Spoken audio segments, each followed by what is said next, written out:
公布金融嘅专题，而面底下认识到係父母陶九苗客家乡亲嘅新客家广播电台。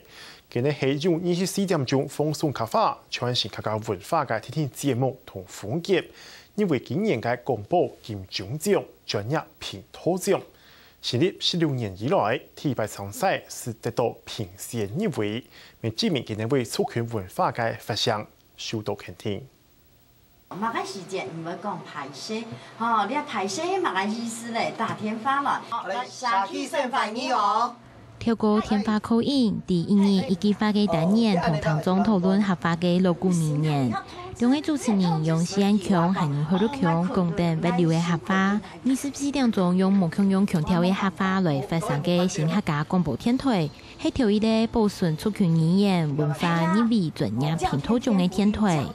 唐友年紀偏高，所以呢電台會製作適合高齡嘅唐友來書堂，就像健康、運動、親子、醫學，還有客家舒服化嘅節目，本唐友口音互動，受到唐友同歡迎。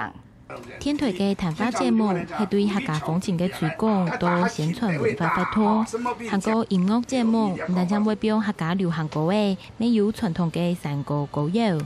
另外，透過節目嘅口音互通，也係每年固定期盼用客家前場進行嘅大型發通，愛同聽眾保持良好嘅交流。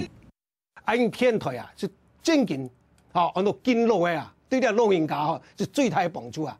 你睇主持人按天台放鬆出去啊，唱架來呢，唱架冇樣呢嘛。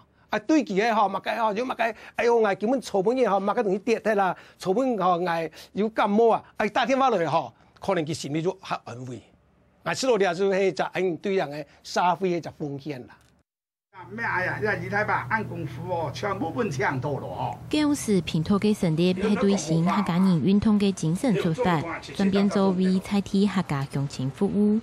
透過節目感通當中，未希望打崩廣播嘅影響力，愛客家文化做得持續保存，未愛大家談到客家。